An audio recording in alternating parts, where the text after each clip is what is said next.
Hey guys, welcome to my channel. If you've never been here before, my name is Afua. My name's Afua and happy to have you here. So today I want to talk about a topic. My voice is literally, it's a mess right now. But so today I want to talk about a topic that's a bit more personal to me, and it's basically my alopecia journey. So I want to talk about this because I feel like the few times where I have let people know that I have alopecia have actually been very, let me talk about experience I had.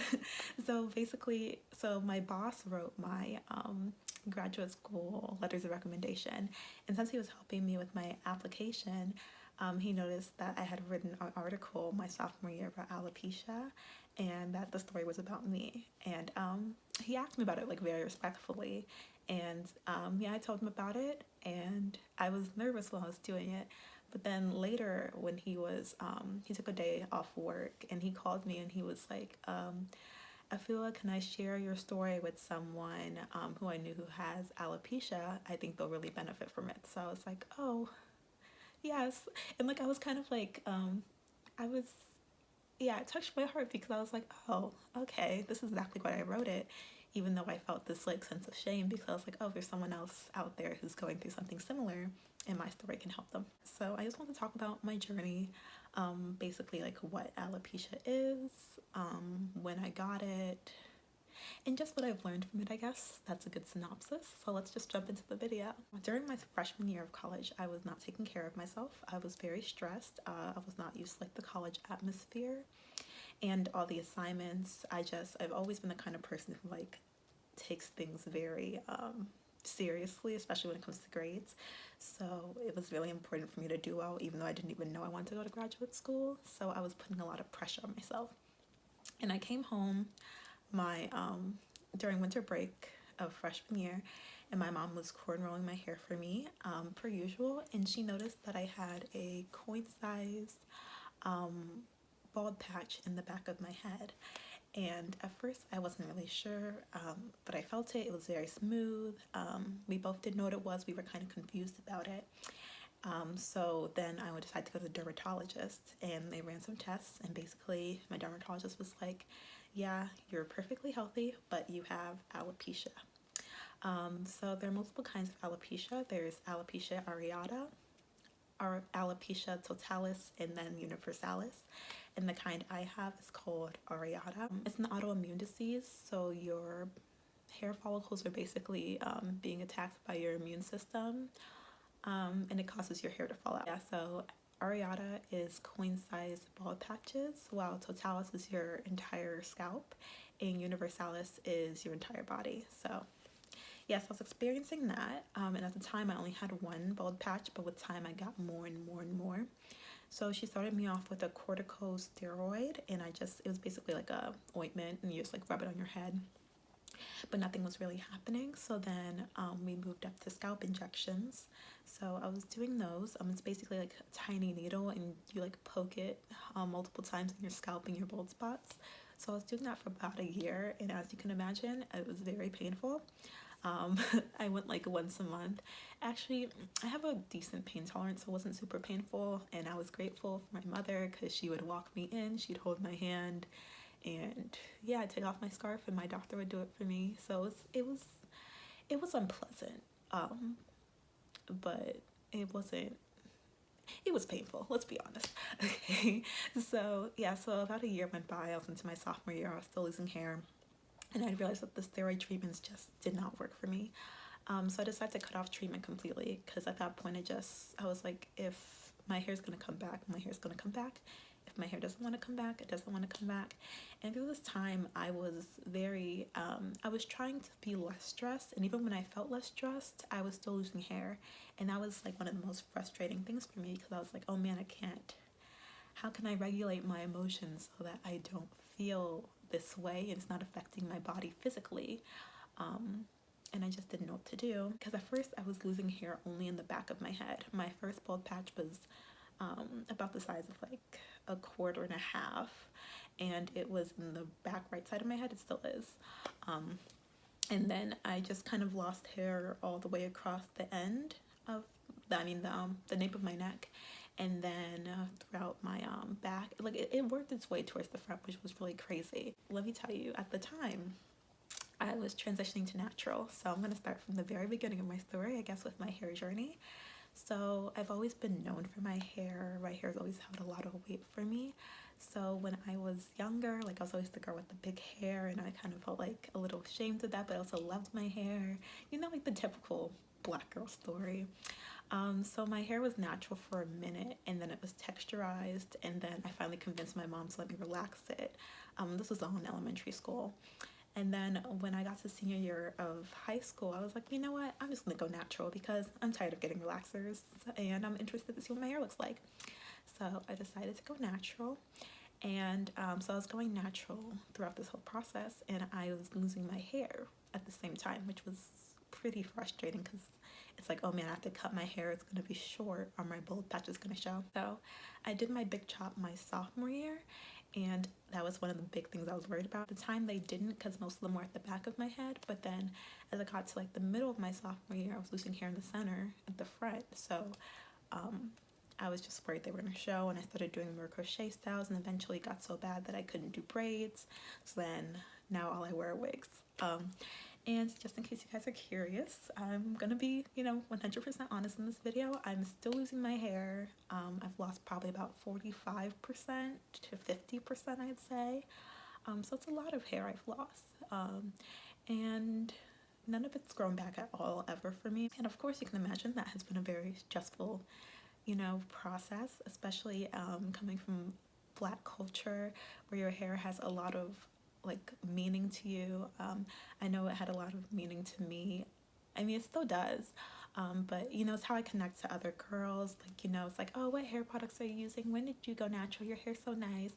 Or like, oh, when are you getting your box braids done? Like, it's just like a part of culture. And like, I felt like I couldn't relate in that way anymore, and that was taken away from me. Yeah, so the whole thing kind of coincided with like my journey with religion. So I've always been a Christian, but I really started getting serious about it when I was in college.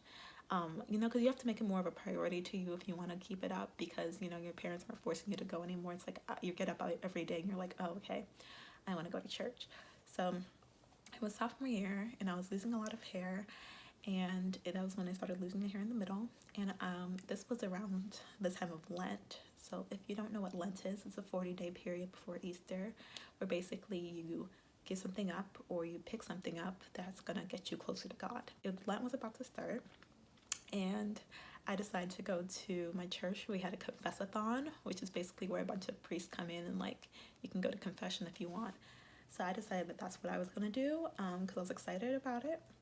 Little did I know that I was going to get to confession and start crying. So, yeah, so, I started talking to the priest, and he was just like, like what's been going on. And I realized in that moment that I had been doubting God, and it wasn't that I fully didn't believe in him anymore. It's just like I was like, why me? Like, why are you punishing me? And at that time, I was at a point. I'm sorry, there's a helicopter going by.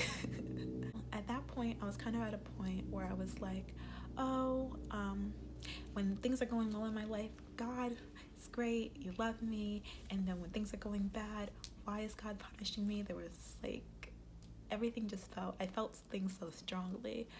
So yeah, I was talking to the priest about how I was feeling, and I just started crying because I had never, experienced an emotion that deep. And he asked me why, and I related it back to my alopecia, because I was like, if God loves me so much, like why would he give me this autoimmune disease where my own body's attacking me, and I don't know if my hair is going to keep falling out, if it's not, because part of the scariest part about it was I was like, will I keep losing hair? Will I lose all my hair? Will this develop into totalis?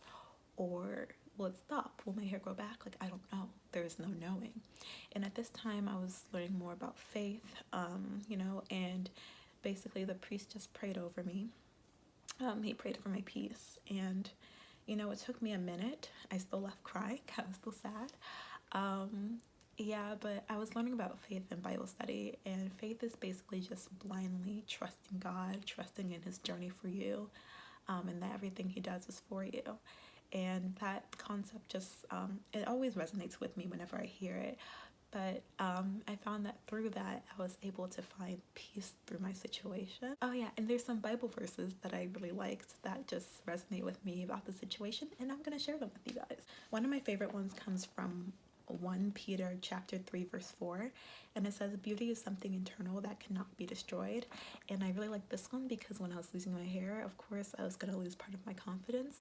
When I read this verse, I was like, oh, okay. Like, I feel like alopecia has taken a lot of things from me, but it's also given me a lot of things that I wouldn't have gotten if I had never experienced what I've experienced. Matthew chapter 6 verse 34, and he says, so don't ever worry about tomorrow. After all, tomorrow will worry about itself. Each day has enough trouble of its own.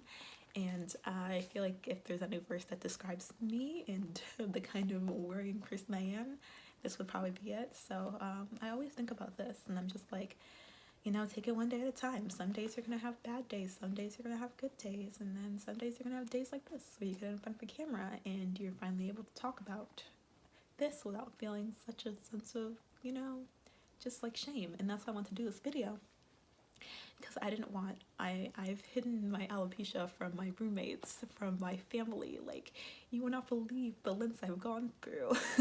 Like, whenever people come over, the first thing I do is throw on my bonnet, throw on my hat. Like, it's just something I didn't want anyone to know. Yeah, and even when I wrote my article, I did not let a single soul read it. I think I let my roommate read it because she cornrows my hair for me. Well, I hate calling her my roommate because she's so much more than that. She's my sister. But I let her read it because I was like, oh, okay. And I let all my roommates read it just because we lived together. And I didn't want to feel like I was hiding in my own house. So yeah, I let them read it. And, you know, they all learned something about me that they didn't know before, or they learned more about my situation and what causes alopecia. So that was nice. So there's a lot of good things that can come from things like this. And then I have Matthew chapter 11 verse 16, and it says, come to me, all who are tired from carrying heavy loads, and I will give you rest. And I really like that one. I feel like that's like a good summation one, because this has been a big load in my life. It's affected all 4 years of my life. It's a part of me, but it's not all of me. But I don't want to feel, you know, a sense of shame about that. And I definitely feel like God has given me peace about this situation now. I'm not so, you know, I'm still losing my hair consistently, but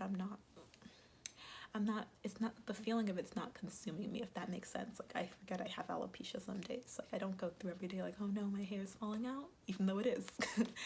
So, yeah, I do feel a sense of peace from that. And even the thought of me, like, sitting on camera talking about it, like, before years ago, I would have never. So yeah, today, every day's a new day, and I have a sense of confidence in God that I did not have before, because now I trust that everything he does is for my good. Truly, like, even when things aren't going the way I'd like them to go, if this is what my healing looks like, this is what my healing looks like, and I'm accepting it. And I'm happy with where I'm at in life right now. Good. I hope you guys learned a lot from this video. I hope that you took something away from it. Hope you learned a little bit more about me. And yeah, thanks for watching.